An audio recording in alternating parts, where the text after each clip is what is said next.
Bonjour tout le monde, bienvenue dans cette nouvelle vidéo. Vous vous rappelez quand je vous ai dit que je tournais à 5h du mat, il y a de ça 2-3 jours? Il est 4h30. Allez, euh, première gorgée de café de la journée, probablement pas la dernière. Merci d'avoir cliqué sur cette nouvelle vidéo. Hier, effectivement, pas de vidéo. Je vous avoue, j'ai pris la journée, déjà parce que journée très compliquée au travail.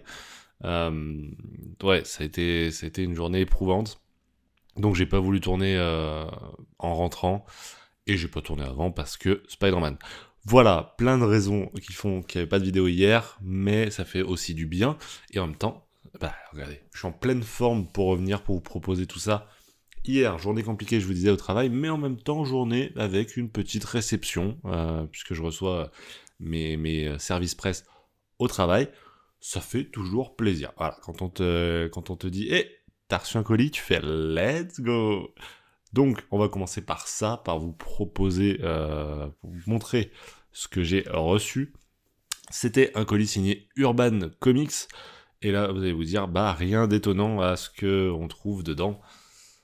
Batman Killing Time de Tom King, effectivement, c'est le mois de l'auteur Tom King, mon auteur préféré jusqu'à présent, en tout cas celui qui me fait ressentir des trucs vraiment fous. Peut-être pas dans Killing Time, je sais pas, ça a l'air d'être plutôt du gros blockbuster.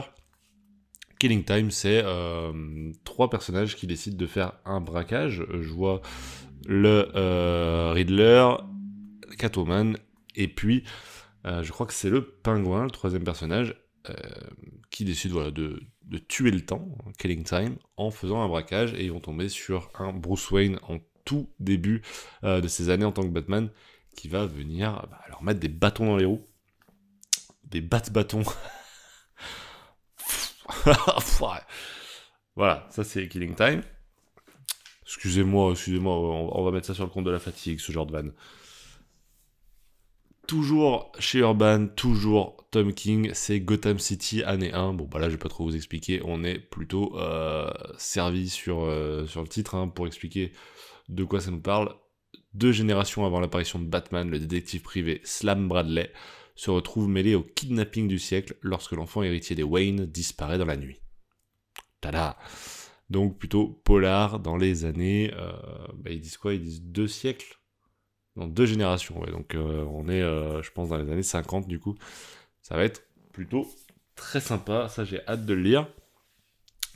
Toujours chez Tom King, toujours chez Urban, c'est le gros Human Target. Là, on est quand même sur un beau pavé, signé Tom King, Greg Smallwood au dessin. Ça, j'avais commencé à le lire.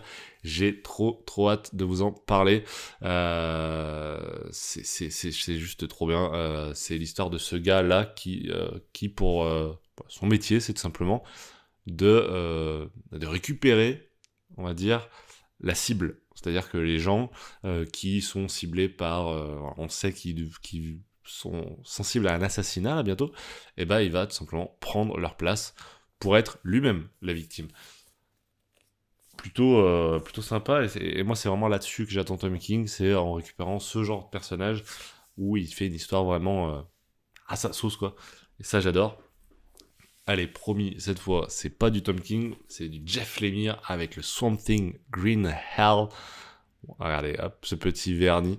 Premier récit de Swamp Thing que je vais lire, mais en même temps, il me faisait tellement de l'œil avec cette cover, mais tellement belle. Donc j'avais entendu les amis de chez First Print en parler, et je voulais absolument essayer. Très content d'avoir reçu ça, donc encore une fois, merci Urban, parce que c'est grâce à eux aussi que je peux me permettre de sortir quasiment une vidéo par jour pour vous parler de tout ça. J'ai choisi 2 petites questions auxquelles répondre, enfin 2 petites. Vous allez voir que ça va demander une réponse, en tout cas, qui est pas forcément petite. J'ai une question de Marc Nahum qui me dit « Bon, ça fait 2 ans que je regarde tes vidéos, donc je suis bien au courant que tu n'aimes pas les X-Men. » Merci. Mais quid de Wolverine? Il y a plein de tomes où il est seul, qui sont vraiment bien. Old Man Logan reste un des comics préférés. Alors, je te pardonne parce que ça fait 2 ans, mais il y a 3 ans, pratiquement, est sortie une vidéo sur Old Man Logan. Donc, effectivement, j'ai lu Old Man Logan, c'était peut-être la 2e vidéo plan culte à l'époque.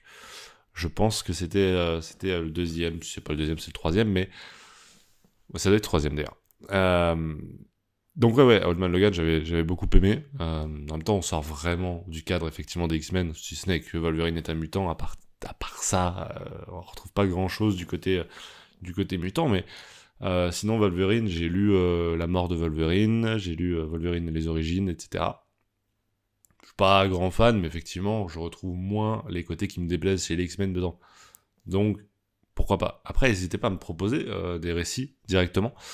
Comme je dis, il y a certains récits des X-Men que je vais finir par lire un jour, parce que Dieu crée l'homme détruit, etc. Ça reste cultissime. Comment c'est? Le Testament? L'histoire sur Magneto? Je sais plus. Mais, ça, pareil, j'ai très envie de le lire parce qu'il y a un côté historique, parce qu'on est au-delà du mutant, etc. Et Wolverine, j'en ai parlé sur un live, mais pourquoi pas aller me lire celui de Millard? Parce que vous le savez, Millard, j'en lis pas mal. Et je sais qu'il y a un Deluxe consacré au Wolverine de Millard. Pourquoi pas? Dites-moi si ça vaut le coup. Pourquoi pas partir là-dessus, ouais. J'ai pris la question également de Riddler, qui répond également elle aussi à mes sorties sur les X-Men. Je te rejoins sur les X-Men, je les aime pas non plus. Genre Malicia, je peux pas. Voilà, prends ça dans les dents. Et alors, par contre, elle rajoute, et les Gardiens de la Galaxie, les adaptations m'ont dégoûté fort. Ça, comment détruire une amitié en 3 points? Ça commence par là.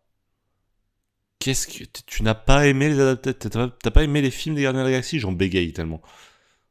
C'est juste, ils sont incroyables ces films-là. Faut pas dire ça. Faut pas dire ça. Euh, Bref, on va quand même répondre à ta question, même si je suis dégoûté. Je rebondis sur ton traitement des persos féminins. Si tu devais conseiller un comics avec une femme mise en avant, excepté Harley Quinn, on te connaît, lequel ce serait? Effectivement, le comics Arline, je l'aurais mis dans la sélection que je vous ai faite. En même temps, je suis pas sûr que ça rende vraiment hommage aux personnages féminins, dans le sens où finalement c'est presque le Joker qui est autant mis en avant par l'emprise qu'il a sur elle. Mais voilà, en même temps, c'est aussi, je pense qu'il y a aussi un vrai propos féministe dans ce Arline, que je vous conseille évidemment, malgré qu'elle m'ait dit de pas en parler. Non, du coup, je vais vous proposer d'autres bouquins. Ça commence par The Pro, l'histoire d'une prostituée. Non, je plaisante, je suis désolé, c'était pour la vanne. Euh... T'as pas un récit sur les femmes? Si, regarde, c'est l'histoire d'une pute. Pardon. Pardon. Non, promis, je vous ai fait une vraie sélection. Bon, résélection, mais en même temps sur des auteurs dont je vous ai déjà parlé. Le premier bouquin, je l'ai pas entre les mains parce que c'était un prêt qu'on m'a fait. Il faut que je me le prenne, tellement c'est devenu un de mes récits préférés encore aujourd'hui. C'est Toutes les morts de Layla Starr. Je vous en ai parlé sur la vidéo de Gravity's Wall.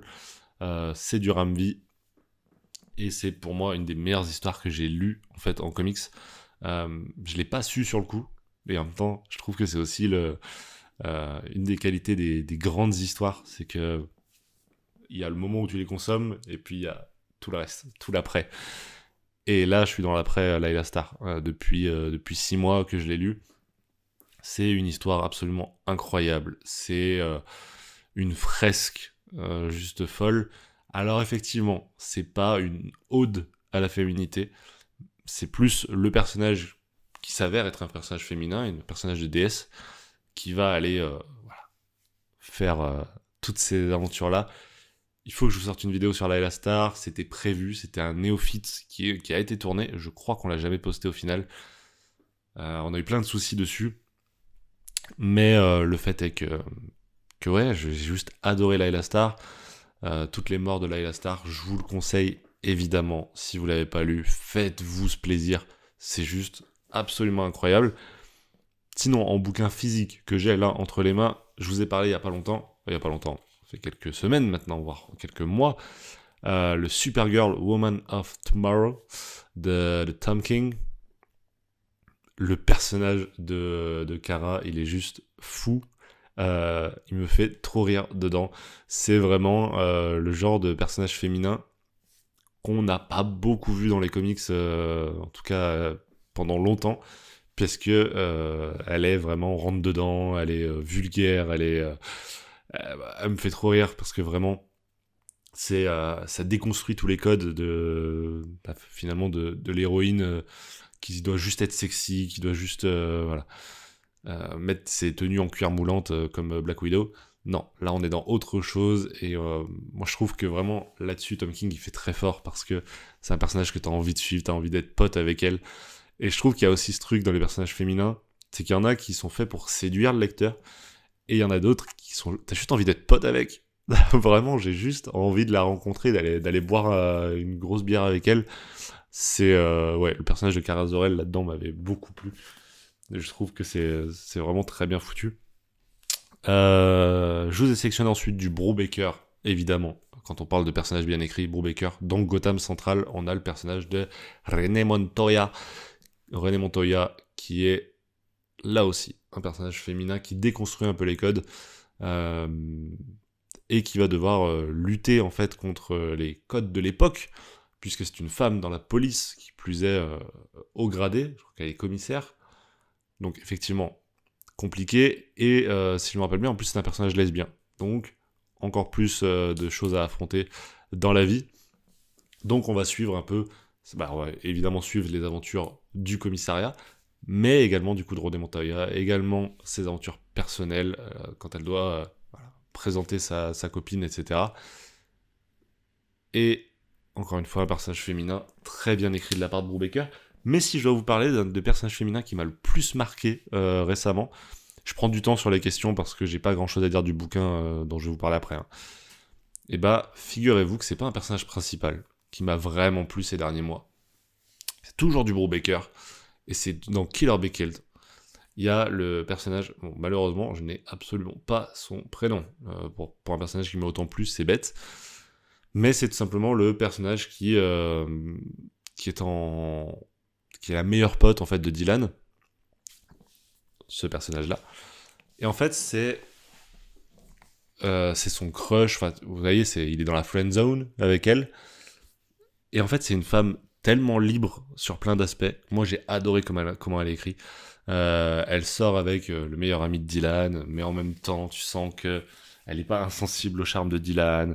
Et en même temps, quand il va enfin se passer quelque chose avec eux, elle a un peu la tête ailleurs. Et en même temps, tu vois, elle veut pas être éprise d'un gars, mais en même temps, tu sens qu'elle tombe quand même dedans. Et je trouve qu'il y a toute une complexité sur le personnage qui vraiment est libérée sur plein de sujets, dont sur le plan sexuel. Et je l'ai trouvée vraiment hyper attachante, parce que t'en viens à avoir de la peine pour elle de tout ce qui se passe autour.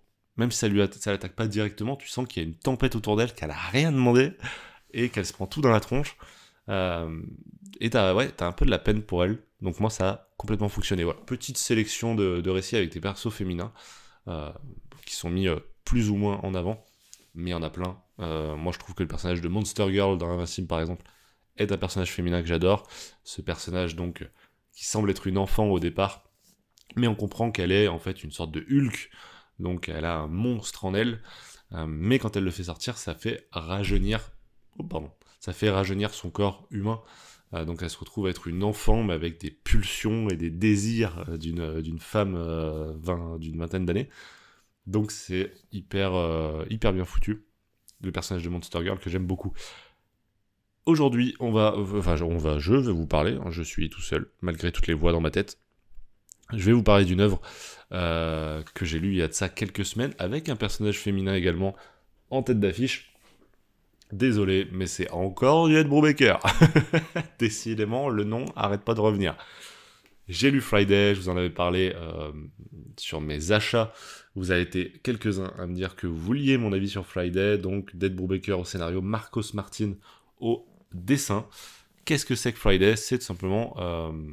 l'histoire va nous inviter à suivre le personnage de Friday, qui est une jeune femme à la fac. Donc, on est... il commence à pleuvoir, je sais pas si vous entendez. Une jeune femme qui est donc au début de sa vie d'adulte et qui décide de retourner dans sa ville d'enfance, où elle a tout laissé, y compris son ami d'enfance, Lancelot, avec qui elle faisait des enquêtes paranormales. Elle est passée à autre chose, lui pas du tout. Donc dès qu'elle revient, il va la réembarquer dans une histoire d'enquête paranormale, et donc elle va revivre des aventures plutôt sombre. Et en fait, j'ai eu totalement du mal à comprendre cette œuvre. Pas à comprendre l'histoire, à comprendre là où on voulait m'amener, à comprendre ce que je devais ressentir, à comprendre, même à comprendre moi-même ce que j'ai pensé de cette œuvre. À la fois, c'est pas ce que j'attends d'un Brubaker. Donc, il y a une certaine frustration, voire une déception qui se crée de ce côté-là. Et en même temps, je peux pas nier les qualités de l'œuvre. On a ici une histoire à la Sherlock Holmes, puisque le personnage de Friday, c'est un peu le Watson de Lancelot, et on va avoir son point de vue à elle, sur une histoire dont finalement elle n'est pas vraiment le personnage principal dans l'enquête, puisque Lancelot c'est lui le détective, un très bon détective en plus, donc forcément la comparaison avec Sherlock, elle est obligée de se faire, et c'est plutôt très bien ficelé en fait, que ce soit l'enquête qui est très bien ficelée, que ce soit ce thème du passage à l'âge adulte qui est pas évident, ces questions sur les relations humaines aussi, puisque la relation entre Lancelot et Friday, elle est un petit peu complexe à comprendre parce que à la fois c'est des amis d'enfance, à la fois tu sens qu'il y a un petit truc entre eux qui est un peu en suspens depuis qu'elle est partie, etc. Ça, c'est voilà, c'est Brubaker. On sait que les personnages et les relations humaines, ils maîtrisent ça. Encore une fois, c'est très bien foutu de ce côté-là. Mais en même temps, en fait, tout le côté enquête, je m'en fous un peu, quoi. Le côté paranormal, déjà, m'intéresse pas des masses. Le côté enquête comme ça, non plus. Et ouais, c'est pas le Brubaker que j'ai envie de lire, en fait. Autant, quand j'achète un Lemire, par exemple, je peux m'attendre à ce genre de choses. Pourquoi pas. Et plein d'autres auteurs, d'ailleurs. Autant là, ouais. Alors, ça veut pas dire que le gars doit s'enfermer dans du polar comme Killer Be Killed, Criminal ou Reckless, du tout. Mais j'ai pas retrouvé toutes les qualités que je retrouve chez un Brubaker habituellement. Au niveau du dessin, pareil. On est vraiment dans une ambiance graphique qui est totalement à part. Et j'ai aucun doute qu'il y a un public pour ça. Mais... ouais. Pareil, hein, quand on est dans une ambiance d'enquête paranormale et qu'on a ce genre de dessin là, ça aide pas des masses. Voilà, ça aide pas des masses à mettre dans l'ambiance. Bon, est-ce que je peux vous conseiller ce premier tome, pardon, de Friday, d'ailleurs je vous ai pas dit, mais c'est le tome 1 il me semble. Ouais, c'est ça. C'est le tome 1. Est-ce que je peux vous le conseiller?